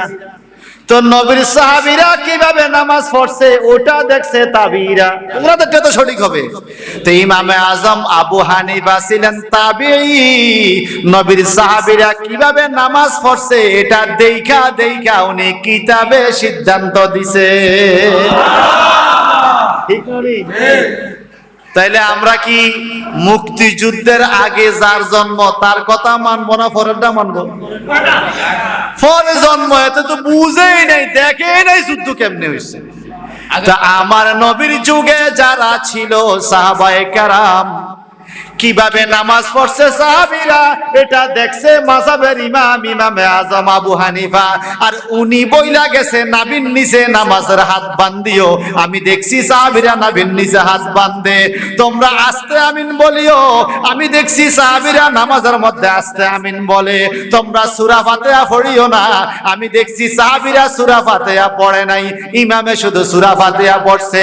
এই নবী থেকে দেখছে সাহাবীরা, সাহাবীর থেকে দেখা দেখা কিতাব লেখছে ইমামে আজম আবু হানিফা। তাইলে এটা কি সঠিক নয়? আমরা যারা ইমামে আজম আবু হানিফাকে মানি, যদি আমাদের দোষ হয়, উনি তো সাহাবীদেরকে দেখে কিতাব লেখছে। আর তোমার শায়েখ এখন দেখছে কারে? এই কোন সাহাবী দেখছে? বলেন না। কত বড় বেকুব জ্ঞান পাপী, এদেরকে কি বলে? মানে শিক্ষিত বোকা। কি বোকা? শিক্ষিত বোকা। হায়রে কপাল মন্দ, চোখ থাকিতে অন্ধ। আল্লাহ পাক আলেম দিয়া নাকি জান্নাত উদ্বোধন করবে, আবার আলেম দিয়াই জাহান্নাম ভর্তি করবে। কথা কন ঠিক কিনা? ভাইজান, আগের দিন যে জিনিসটা হারাম শিরক, ভোটের জন্য ওই জিনিসটা আরাম। হ্যাঁ, আগের দিন যে জিনিসটা শিরক আর হারাম, ভোটের জন্য ওই জিনিসটা আরাম। আমি যাকে মানি উনি করলে এটা শিরক, আমি যাকে মানি না উনি না করলে এটা শিরক না। এরকম নি ফতুয়া? ফতুয়া তো সবসময় ফতুয়ার গতিতে চলে। মরা গরুর গোশত খাওয়া হারাম হারাম হারামে। কথা কোন ঠিক কি? মরা গরুর গোশত খাওয়া হারাম, আল্লাহর নামের বাদ দিয়া অন্য কোন নামে জবাই করলে খাওয়া হারাম। এখন যদি আপনি সাইড বুঝিয়া ফতুয়া দেন, গোশত যখন আমনের ঘর আইব তখন আলহামদুলিল্লাহ আরাম, আরেকজনে খাইলে হারাম। কিয়ামতের ময়দানে যে আমনের কিরব খোদা, এইটা আল্লাহ ভালো বুঝে। কথা বলেন ঠিক কিনা? এখন এরকম কিছু একটা অবস্থা আমরা দেখতেছি নি? বলেন না। মানুষ আলেমদেরকে এখন বিশ্বাস করতে পারতেছে না। মানে আলেমরা আগের বছর একই বিষয়ে যে ওয়াজ করছে, পরের বছর একই বিষয়ে ওয়াজ ঘুরাই দিছে। আরে কথা বলেন না। বাংলাদেশে অন্তত 10 জন ভাইরাল বক্তা আছে, 10 জন কমপক্ষে। এটা গত 5 আগস্টের ওয়াজ আর 5 আগস্টের পরের ওয়াজ অনেক বেশি। একই বিষয়ে যে ওয়াজ করছে, এতে 5 আগস্টের আগে একই বিষয়ে 5 আগস্টের পরে ওয়াজ ঘুরাই দিছে। আচ্ছা, আপনারা কোরআন কি ঘুরি যায়নি? হাদিস ঘুরিনি? হাতে ঘুরলো কা? ও বুঝছি, হাতে তো নিজে ঘুরলো, শয়তানে ঘুরাইছে। কথা বলেন না। আর আহলে সুন্নাত ওয়াল জামাত উলামায়ে কেরাম রাসূল পাকের আমল থেকে অদ্যাবধি পর্যন্ত আমাদের আকাবিরগণ প্রত্যেকটা বিষয় বিশ্বাস যেরকম ছিল সর্বকালে সবসময় আমরা একই কথার মধ্যে ছিলাম, আজও একই কথার মধ্যেই আছি। কোন নড়চড় নাই, কোন নড়চড় নাই। আমার অবশ্য মুর্শিদ কেবল একটা রেকর্ড আমি প্রায় সময় ঘুমাইতে ঘুমাইতে শুনি, আরে শোনো, আবির শাহকে বিষ খাওয়াইছে, বিষও তো মারে না। জেল খাটাইছে, আবির শাহ তো বলা বন্ধ করে না। আমি বলবো বলবো বলবোই বলবো, আমার ডিউটি আছে, আমি বলবো। আরে আমি তো নিজের ইচ্ছা আসি না, রসুল আমাকে পাঠিয়েছে, তা আমার ডিউটি আছে, আমি বলবো। আমার যতক্ষণ দম আছে আমার ডিউটি করতে হবে। এই হইল হক মানুষের কথা, কথা কোন ঠিক কিনা? আর ঘুরি যাইবো, ক্ষমতা ঘুরলে ইমানও ঘুরে। হায় হায় হায় হায় রে, কি ডাকাইতা কথা রে! এই জীবনে দেখলাম এইবার ক্ষমতা ঘুরলে ইমান ঘুরে, ক্ষমতা ঘুরলে, আরে কথা কেন, ক্ষমতা ঘুরলে। আপনারা কে বিএনপি কে আওয়ামী লীগ ওটা ভিন্ন কথা, আমি সেদিকে যাচ্ছি না, আমি শুধু ক্ষমতার কথা বলতেছি। ক্ষমতা ঘুরলে ইমান ঘুরে, ইমান নাকি ক্ষমতার ফিসে ফিসে চলে। সারা জীবন শুনলাম ইমানের ফিসে ক্ষমতা চলবে, আর এখন ক্ষমতার ফিসে ইমান চলে। এ কথা কন না ঠিক কিনা? এটা কি মুসলমানের কাজ? একই বক্তা, আপনারা যাচাই করেন, আমি অন্তত 10 জন দেখাতে পারবো এই দেশে। এই গত 1 বছর আগের ওয়াজ আর 1 বছর হওয়ার ওয়াজে কোনো মিল নেই। 14 গোষ্ঠী আওয়ামী লীগ করে, এটা প্রমাণ করছে স্টেজে। আবার 5 আগস্টের পরে হে আওয়ামী লীগকে গাইলা, এই লোক কিন্তু অজ্ঞায়, কথা কয় না, আসেনি? বঙ্গবন্ধু বলতে বলতে মুখিদিন লোন বার হয়ে গেছে, ফাঁকা 5 আগস্টের পরে এই লোক এই গায়ে আবার বঙ্গবন্ধুরে গাইলে, আছে কিনা? আরে ভাই, সাধারণ মানুষের মধ্যে এরকম হতে পারে, ওনারা সাধারণ মানুষ। তুমি আলেম হিসাবে তো এরকম 2 দিন লাইনে চলতে পারো? পারো না তো। তোমাকে যে অন্যায় করে তার অন্যায় বলতে হবে, কথা কোন ঠিক কিনা? এই দেশে বহুত আলেম ওলামা বিনা দোষে অত্যাচারিত হয়েছে, এটাও প্রমাণ, কথা কোন ঠিক কিনা? হয়েছে, বিনা দোষে অত্যাচারিত হয়েছে। তা আমি বলবো তাফসির মাহফিলে আসছেন শুধুমাত্র তাফসির শুনবেন, সূরা। ঈমান ঠিক আছে, আমলও ঠিক আছে। ঈমান ঠিক নাই, আমল আর ঠিক নাই, আমল বাতিল। আমল কি? বাতিল। তাহলে এবার আপনারা বলেন, আমি যে কথাটা বললাম সর্বশেষ, আমাদের মাযহাবের ইমামে আজম আবু হানিফা রাদিয়াল্লাহু তাআলা যতগুলো মাসালা আমাদেরকে দিবেন, যতগুলো মাসলা মাসাইল বর্ণনা দিয়ে গেছেন, নিজের মত নাকি সাহাবায়ে কেরামের রাসূলের হাদিস? হাদিস, হাদিস, সব হাদিস। ইমামে আজম নিজের কোন মত লেখে নাই, নবীজির হাদিস, সাহাবায়ে কেরামের হাদিস, কোরআনের আয়াত অনুযায়ী তিনি হাদিসগুলো এবং মাসালাগুলো প্রণয়ন করেছেন উম্মতে মুহাম্মদীর ইবাদত সহজ করার জন্য। সুবহানাল্লাহ। এই জন্য এটার নাম হয়েছে মাযহাব। কি নাম? কারণ নবীজি কখনো জোরে আমিন বলেছেন, কখনো আস্তে বলেছেন। এখন আপনি কোনটা বলবেন? এটা রায় আসতে হবে। নবীজি কখনো দাঁড়িয়ে প্রস্রাব করেছেন বিশেষ কারণে, বেশিরভাগ বসে প্রস্রাব করছেন, আপনি কোনটা করবেন? নবীজি জমজমের পানি দাঁড়িয়ে খেয়েছেন, কখনো উজুর পানি দাঁড়িয়ে খেয়েছেন, আবার বেশিরভাগ পানি বসে খেয়েছেন, আপনি কোনটা করবেন? নবীজি বাইতুল্লাহ শরীফের দিকে মুখ করে বা পিঠ করে হাজত ছেড়েছেন, আবার আপনাকে নিষেধ করছেন, এখন আপনি কোনটা করবেন? কথা বুঝেন নাই? নবীজি কখনো তাহাজ্জুদের নামাজ 4 রাকাত পড়েছেন, কখনো 6 রাকাত পড়েছেন, কখনো 8 রাকাত পড়েছেন, কখনো 12 রাকাত পড়েছেন, আপনি কোনটা পড়বেন? এই যে একটা দ্বিধাদ্বন্দ্ব, এই দ্বিধাদ্বন্দ্ব নিরসনের জন্যই মাযহাবের ইমামরা একটা পদ্ধতি বাইর করছে। কথা বুঝতে পারছেন? যেমন একজন রোগীর শরীরে বিভিন্ন রোগ থাকে, ডায়াবেটিস থাকে, আলসার থাকে, কোলেস্টেরল থাকে, হার্টের সমস্যা, কিডনি থাকে না, এরকম বিভিন্ন রোগ। তো একজন বিশেষজ্ঞ তো আর এত রোগের ডাক্তার না, তো উনি কি করে, একটা বোর্ড বসায়। এই ডায়াবেটিসের ডাক্তার একজন রাখে, কিডনির ডাক্তার রাখে, লিভারের ডাক্তার রাখে, MBBS রাখে, 8-10 জন মিলে বৈশা একটা বোর্ড গঠন করে যে কিভাবে চিকিৎসা দিলে এই রোগী বাঁচবে। কথা ঠিক না? আপনারা কি এরকম বোর্ড গঠন শুনেন নাই?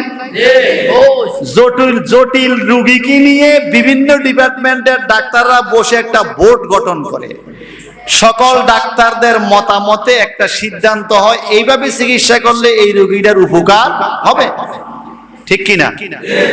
এখন ইমাম আজম আবু হানিফা উনি একা সিদ্ধান্ত নেয় নাই, তৎকালীন সময়ে সারা পৃথিবীর 40 জন বিজ্ঞ আলেম একত্র করে একটা বোর্ড গঠন কইরা সমস্ত ইবাদতের মাসালাগুলো বোর্ডের মধ্যে আলোচনার মাধ্যমে রায় দিয়েছে যে আস্তে আমিন বলবে, সূরা ফাতিহা মুসল্লি পড়তে হবে না, নাভির নিচে হাত বাঁধবে।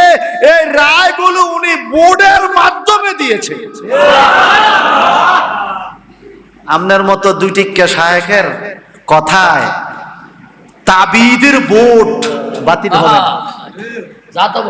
তাবিদের বোর্ড এটা বাতিল হবে না, কারণ তাবি কারা? আমার নবী বললেন আমাকে যে দেখছে সে জান্নাতি, উনি সাহাবী। সাহাবীকে যে দেখছে উনি জান্নাতি, উনি তাবি। তাবিকে যে দেখছে উনিও জান্নাতি, তাবি। অর্থাৎ আমার নবীর পরে 3 শ্রেণী জান্নাতি। কয় শ্রেণী? তো এবার আপনারা বলেন, তাবেঈ ইমামে আজম আবু হানিফা 40 জন বড় বড় আলেম লইয়া বোর্ড গঠন কইরা যেই রায় দিছে, এই রায় মানা লাগে কি লাগে না? ডাক্তারদের বোর্ড মানলে যেরকম রোগী বাঁচবে, চিকিৎসা ভালো হবে, আর না মানলে বিপদ আছে। হয় ডায়াবেটিস বাড়ি যাব, না কোলেস্ট্রল বাড়ি যাব, নাহলে কিডনির ভয়ন বাড়ি যাব, নাহলে রক্ত ভানি হয়ে যাব, কারণ এতে বোর্ডের নিয়ম মানে না।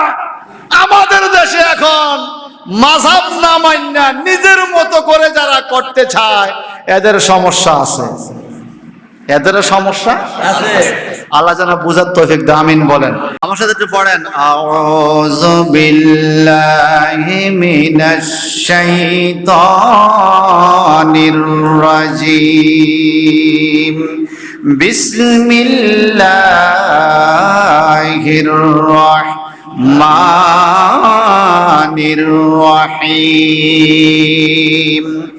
আলহামদুলিল্লাহি রাব্বিল আলামিন।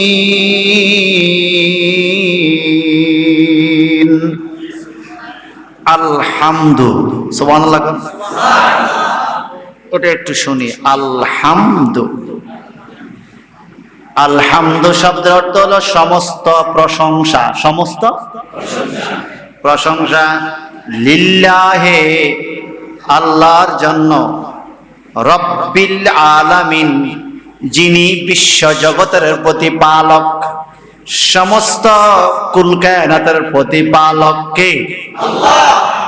ওনার প্রশংসা, আলহামদুলিল্লাহি রব্বিল আলামিন, সমস্ত প্রশংসা আল্লাহর জন্য যিনি বিশ্ব জগতের প্রতিপালক। সুবহানাল্লাহ। এখন ভাইজান মাদ্রাসায় যখন ক্লাসের মধ্যে পড়াবো তখন হবে ব্যতিক্রম কথা, এখন হবে আর একটু সহজভাবে। আলহামদুলিল্লাহ, সমস্ত প্রশংসা আল্লাহর জন্য। এখানে সমস্ত আরবি কিন্তু নাই, সমস্ত আরবি নাই। যারা বাংলা অনুবাদ পড়ি তাফসীর করিয়া না, তাগো জন্য একটু বুঝার বিষয় এখানে। সমস্তকে আরবিতে বলে কুল্লু, যেমন যারা সৌদি আরব ছিলেন, কুল্লু খালাস, মানে সব শেষ। হ্যাঁ, কুল্লু মামনু, সব নিষেধ। কুল্লু হারাম, সব হারাম। কুল্লু নাফার, সব মানুষ। হ্যাঁ, কুল্লু সামান, সব মালামাল। মানে কুল্লু মানে সব। কুল মানে কি? সব। এখানে কেউ আছেন সৌদি আরব, কেউ আছেন? কুল্লু মানে কি? সব। তা আল্লাহ বলে আলহামদুলিল্লাহ, এখানে তো কুল্লু শব্দ নাই, সমস্ত প্রশংসা আল্লাহর। এই সমস্তটা আইলু থেকে, কথা বুঝছেন? এখানে আলহামদুর মধ্যে একটা আলিফ লাম আছে। আলহামদু শব্দটা এসএম, কি? এসএম ফেল হরফ। কালিমা তিন প্রকার। এসএম এর কিছু আলামত আছে, ফেলের কিছু আলামত আছে, হরফের কিছু আলামত আছে। আলামত মানে চিহ্ন, যেটা দেখলে বোঝা যাবে এটা একটা এসএম। এসএম মানে নাম। যেমন মাদ্রাসার ছাত্রের কিছু আলামত আছে, চিহ্ন আছে, টুপি পাঞ্জাবি আছে, কথা কোন ঠিক না? আবার স্কুলের ছাত্রের কিছু আলামত আছে, দেখলেই বোঝা যায়, গলায় টাই আছে, শার্ট আছে, প্যান্ট আছে। আর্মিদের কিছু আলামত আছে, দেখলে বোঝা যায় আর্মিদের পোশাক আছে। পুলিশের কিছু আলামত আছে, দেখলে বোঝা যায় পুলিশের পোশাক আছে। আছে না আলামত? মুসলমানদের কিছু আলামত আছে, দেখলে বোঝা যায় দাড়ি আছে, টুপি আছে, নামাজ আছে, রোজা আছে, ঠিক কিনা? এসএম এর যতগুলো আলামত, এক নম্বর আলামত হলো যেই শব্দের শুরুতে আলিফ লাম থাকবে বুঝতে হবে এটা একটা এসএম। এসএম মানে নাম। এখন আলিফ লামকে 5 ভাগে ভাগ করছে। কয় ভাগ? আলিফ লামকে 5 ভাগে ভাগ করছে। এর মধ্যে একটা ভাগের নাম হলো আলিফ লামে ইস্তিগরাকি। ইস্তিগরাকি, আলিফ লামে ইস্তিগরাকি কেন ব্যবহার হয়? কাওয়াইদুল লুগাতুল আরাবিয়া গ্রন্থকার বলেছেন আলিফ লামে ইস্তিগরাকি কুল বুঝাইবার জন্য ব্যবহার হয়। কুল মানে সব, অর্থাৎ আলহামদুর ভিতরে কুল শব্দটা উজ্জ আছে।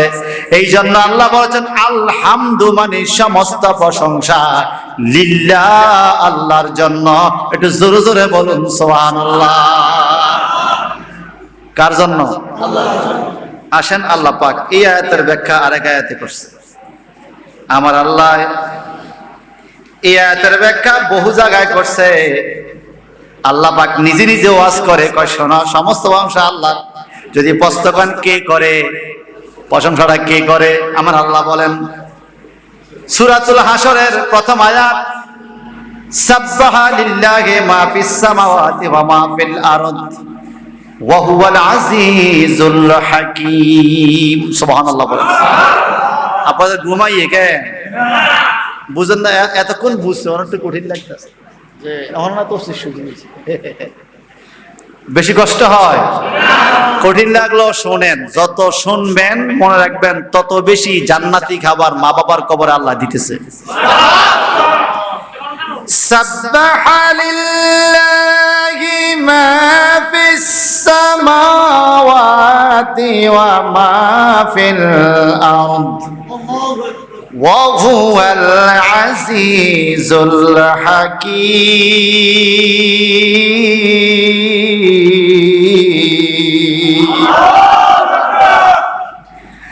তাসবিহ পড়ে লিল্লাহি, আল্লাহর জন্য।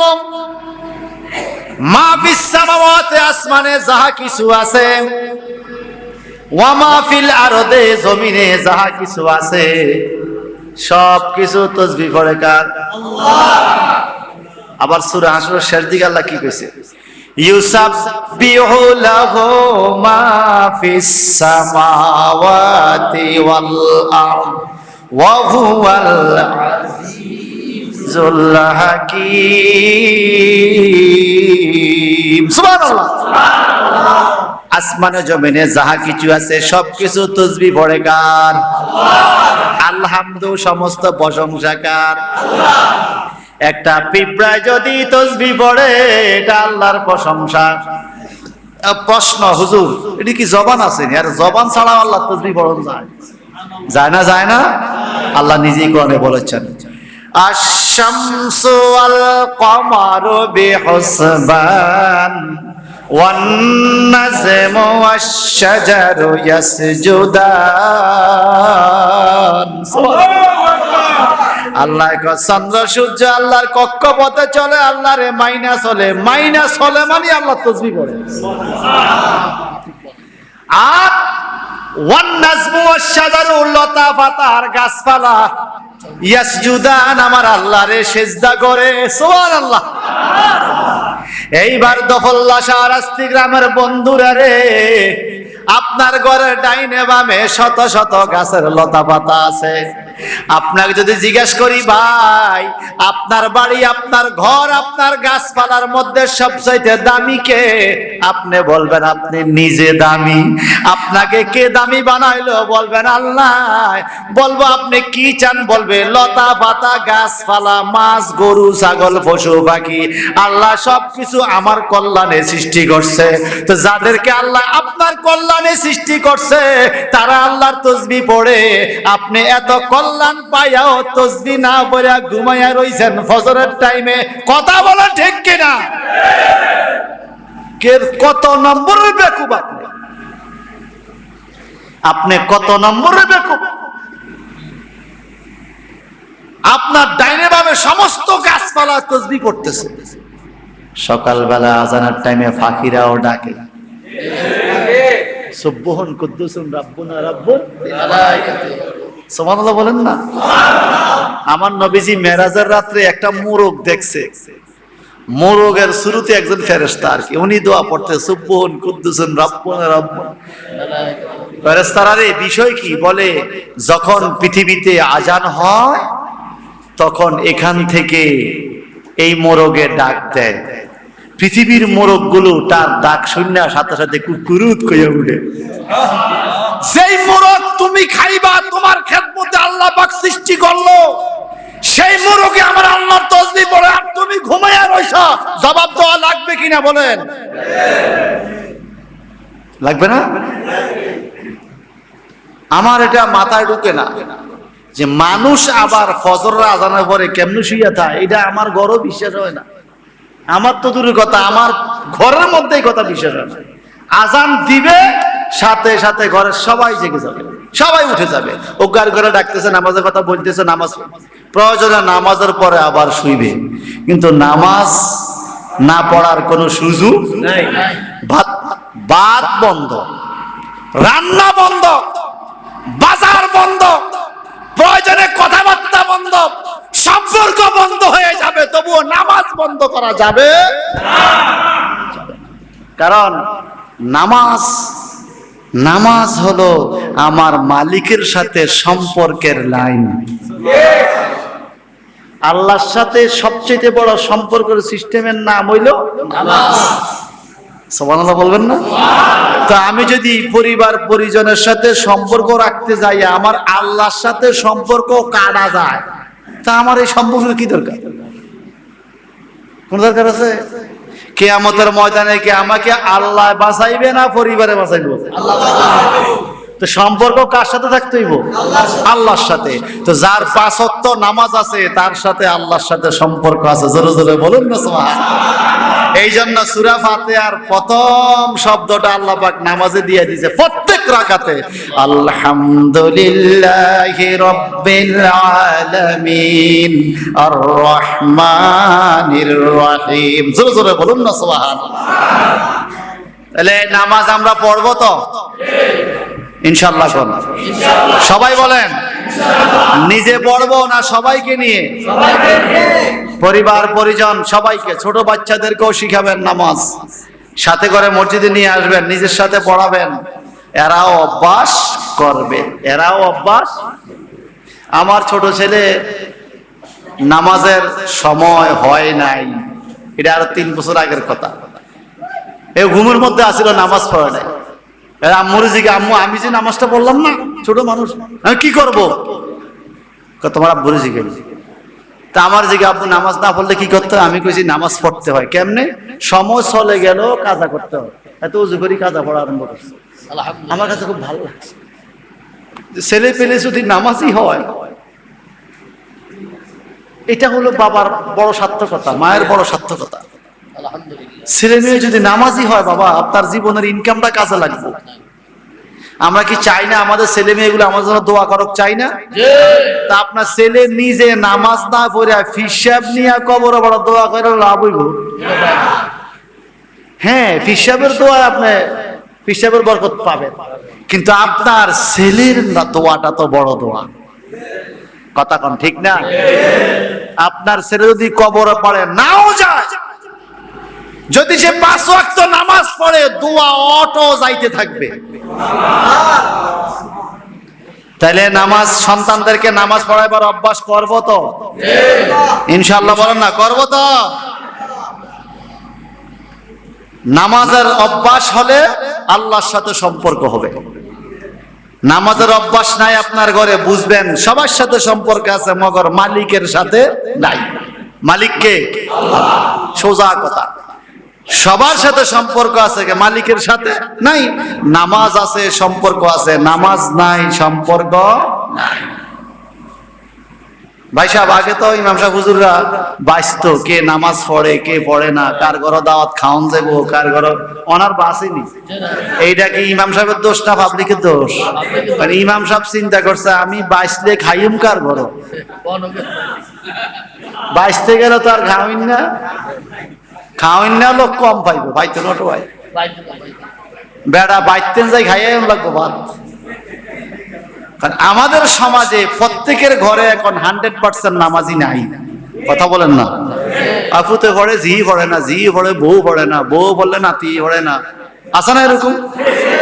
এইটার নাম নামাজ কায়েম নয়। আল্লাহ বলছে আকিমুস সালাহ, তুমি নামাজ কায়েম করো। যখন আপনার সমাজের পাড়া পড়োশির সবাই নামাজ পড়বে, সেদিন নামাজ কায়েম হবে। ঠিক কিনা বলেন?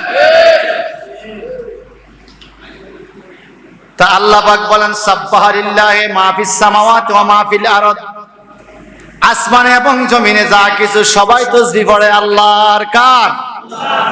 ওয়া হুয়াল আজিজুল হাকীম,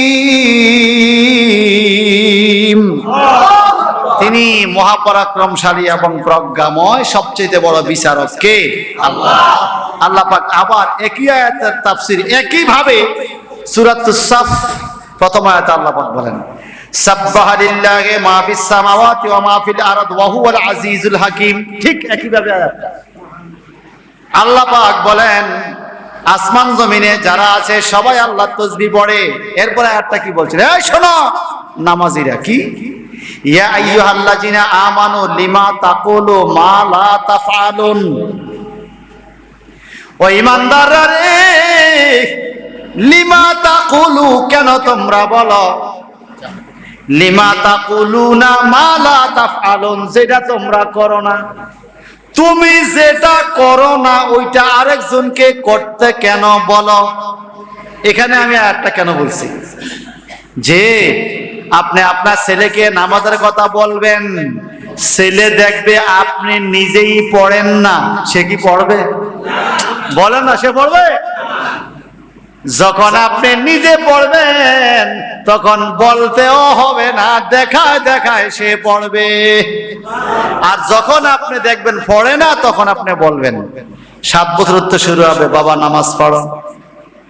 8 বছর হয়েছে, বাবু নামাজ পড়ো, বুঝাইবেন। 9 বছর হয়েছে, বাবু নামাজ পড়ো, বুঝাইবেন। 10 বছর হয়েছে, বাবু নামাজ পড়ো। এইবার নামাজ না পড়লেন, নবী বলছে ওয়াদরিবুহুম লিসসালাত।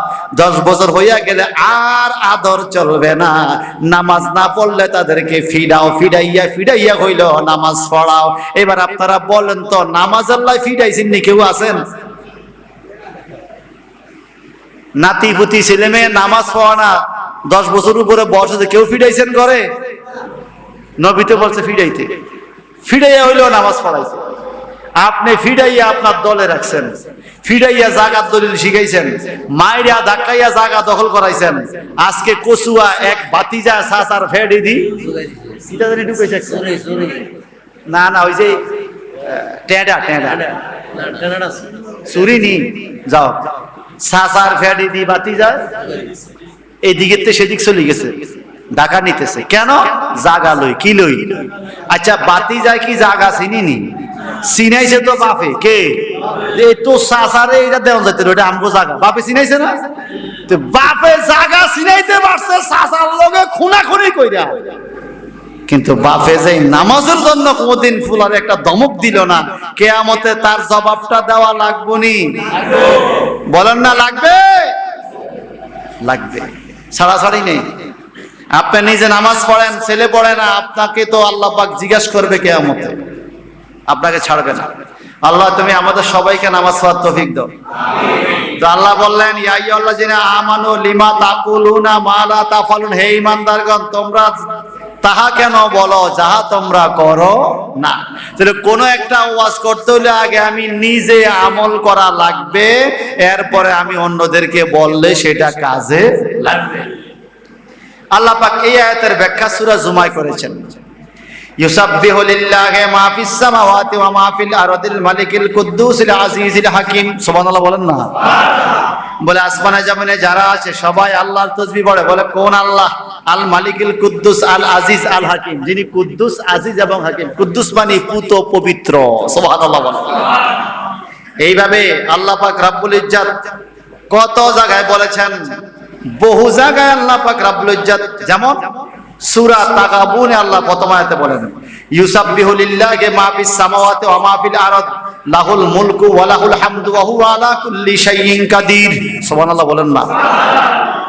ইউসাব্বিহু লিল্লাহ, তাসবিহ পড়ে আল্লাহর জন্য, মা ফিস সামাওয়াতি ওয়া মা ফিল আরদ, আসমানে জমিনে যারা আছে সবাই, লাহুল মুলকু, তার রাজত্ব প্রকাশ করে, ওয়া লাহুল হামদু, তার প্রশংসা করে। হামদু, হামদ, যেমন আলহামদুলিল্লাহ পড়ছি। সুবহানাল্লাহ বলবেন না? ওয়া লাহুল হামদু, তার প্রশংসা। কেন? সবাই কেন তার জিকির করবে? সবাই কেন তাকে মানবে? আল্লাহ বলে দিয়েছে কেন মানবে জানো না? ওয়া হুয়া আলা কুল্লি শাইইন কাদির, তিনি সর্ববিষয়ে সর্বশক্তিমান।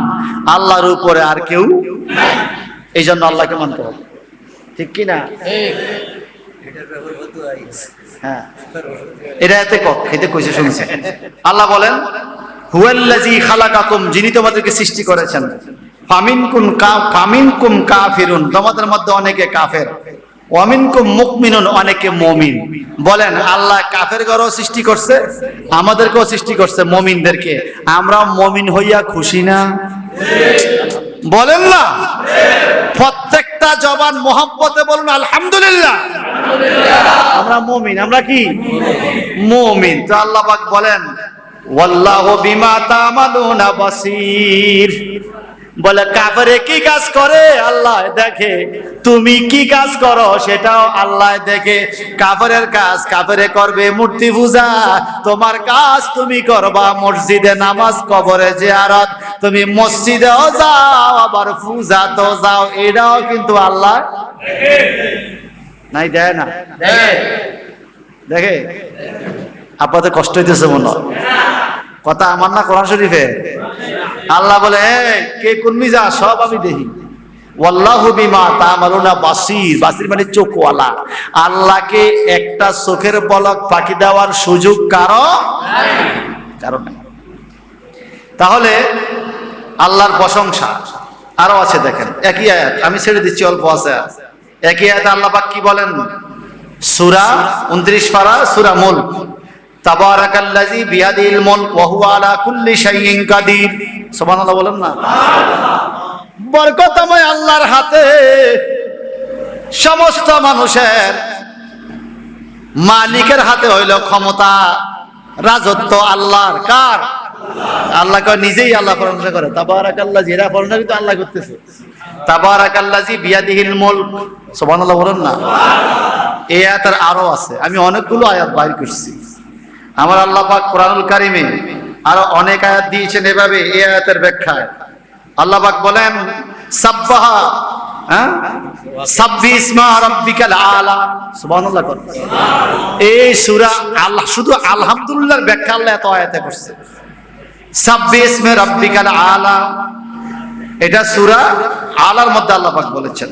আবার সর্বশেষ 30 পারা সূরা নসর আল্লাহ পাক বলছেন ফাসাব্বিহ বিহামদি রাব্বিকা ওয়াস্তাগফির। আছে না?